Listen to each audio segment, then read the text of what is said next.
கோவில்பட்டியில் தலையில் ஹெல்மெட் மற்றும் முகத்தில் மாஸ்க் அணிந்து வந்த மர்ம கும்பல் நண்பர்களுடன் பேசிக் கொண்டிருந்த இளைஞரை அரிவாளால் வெட்டிவிட்டு தப்பி ஓடிய நிலையில் அந்த இளைஞர் சிகிச்சை பலனின்றி உயிரிழந்தார். +1 படித்து வரும் இருதரப்பு மாணவர்களுக்குள் ஏற்பட்ட பிரச்சனையில் எந்த சம்பந்தமும் இல்லாத இளைஞரின் உயிர் பறிபோகியுள்ளதாக கூறப்படும் நிலையில் கொலையாளிகளை கைது செய்ய வலியுறுத்தி இளைஞரின் உறவினர்கள் போராட்டத்தில் ஈடுபட்டுள்ளனர். இருதரப்பு மாணவர்களுக்குள் ஏற்பட்ட பகைக்கு எந்த வம்பு தும்புக்கும் செல்லாத இந்த இளைஞரின் உயிர் காவு வாங்கப்பட்டது கோவில்பட்டி வாசிகளை கொந்தளிப்பில் ஆழ்த்தியிருக்கிறது. தூத்துக்குடி மாவட்டம் கோவில்பட்டி சங்கரலிங்கபுரத்தைச் சேர்ந்தவர் 18 வயது இளைஞர் மனோஜ். 8ஆம் வகுப்பு வரை மட்டுமே படித்திருக்கும் இவர் படிப்பை நிறுத்திவிட்டு கூலி வேலைக்கு சென்று வந்திருக்கிறார். இந்த நிலையில் இரவு 12 மணியளவில் தனது நண்பர்கள் 5 பேருடன் ஏரியாவில் நின்று பேசிக் கொண்டிருந்தார் மனோஜ்.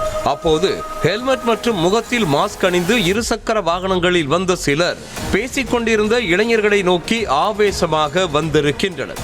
அதனை பார்த்த 4 இளைஞர்கள் ஓட்டம் பிடிக்க மனோஜ் மட்டும் அந்த கும்பலிடம் மாட்டிக்கொண்டார். சட்டைக்கு பின்னால் சொருகி வைத்திருந்த அரிவாளால் இளைஞரை சரமாரியாக வெட்டிவிட்டு பைக்கில் வந்த நபர்கள் அங்கிருந்து எஸ்கேப் ஆகினர். அந்த அரிவாள் வெட்டால் உயிருக்கு போராடிய மனோஜை சாலையில் சென்ற சிலர் மீட்டு மருத்துவமனைக்கு அனுப்பி வைத்ததோடு போலீசாருக்கும் தகவல் கொடுத்துள்ளனர்.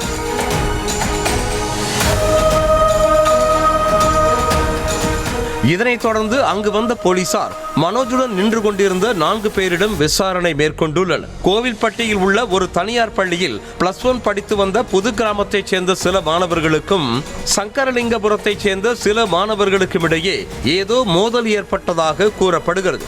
அந்த மோதல் ஒரு கட்டத்தில் பெரிய அளவில் வெடிக்க சங்கரலிங்கபுரம் தரப்பைச் சேர்ந்த மாணவர்களுக்கு பள்ளி நிர்வாகம் டிசி கொடுத்து வீட்டுக்கு அனுப்பியதாக சொல்லப்படுகிறது. அதன் பிறகு இருதரப்பு மாணவர்களுக்கும் மோதல் இன்னும் அதிகரித்திருக்கிறது. அடிக்கடி சண்டை போட்டுக் கொண்ட மாணவர்கள் வாட்ஸ்அப் குரூப் ஆரம்பித்து அதிலும் சண்டையை தொடர்ந்ததாக தெரிகிறது.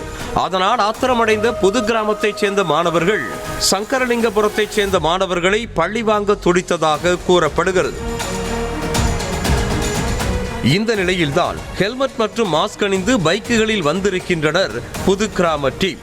இரவு நேரங்களில் எதிரணியில் உள்ள மாணவர்கள் குறிப்பிட்ட இடத்தில் நின்று தினமும் பேசுவதை தெரிந்து வைத்துக் கொண்ட மாணவர்கள் அரிவாளோடு வந்துள்ளனர். இந்த இருதரப்பு மாணவர்களின் முன் விரோதத்திற்கு கொஞ்சமும் சம்பந்தமில்லாத மனோஜ் சங்கரலிங்கபுரம் தரப்பு மாணவர்களோடு பொழுதுபோக்கிற்காக பேசிக் கொண்டிருந்தார். இதற்கிடையே எதிர்த்தரப்பு மாணவர்கள் ஆவேசமாக வருவதைக் கண்டு உஷாரான சம்பந்தப்பட்ட மாணவர்கள் அங்கிருந்து ஓடி உயிரை காத்து கொண்டனர். ஆனால் மாட்டிக்கொண்ட மனோஜை அரிவாளால் வெட்டி உள்ளனர் புது கிராம மாணவர்கள். அப்போது நீங்கள் தேடி வந்த ஆள் நான் இல்லை என மனோஜ் கெஞ்சி பார்த்தும் விடவே இல்லை. இதற்கிடையே மேல் சிகிச்சைக்காக பாளையங்கோட்டை அரசு மருத்துவமனையில் அனுமதிக்கப்பட்டிருந்த மனோஜ் உயிரிழந்தார்.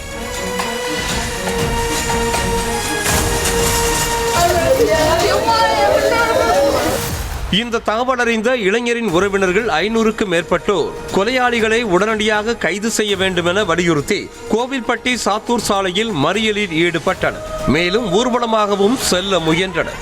அவர்களை தடுத்து நிறுத்த முயன்ற போது போலீசாருக்கும் உறவினர்களுக்கும் இடையே வாக்குவாதம் ஏற்பட்டது. அந்த வாக்குவாதத்தின் போது ஒரு இளைஞர் கோவில்பட்டி மேற்கு காவல் நிலைய ஆய்வாளர் நவநீத கிருஷ்ணனை அடிக்க பாய்ந்ததாக தெரிகிறது.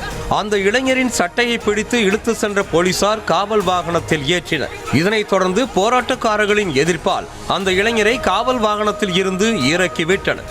இதற்கிடையே போராட்டம் நடந்த பகுதிக்கு வந்த முன்னாள் அமைச்சர் கடம்பூர் ராஜு சமாதான பேச்சுவார்த்தையில் ஈடுபட்டார்.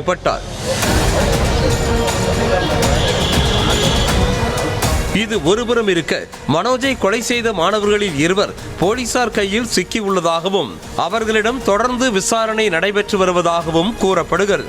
அந்த விசாரணை முடிந்தால்தான் மாணவர்களுக்குள் என்ன முன்விரோதம் ஏற்பட்டது, பள்ளி நிர்வாகம் எதற்காக டிசியை கொடுத்தது உள்ளிட்ட எல்லா கேள்விகளுக்கும் விடை கிடைக்கும். நியூஸ் தமிழ் செய்திகளுக்காக செய்தியாளர் சுதன்.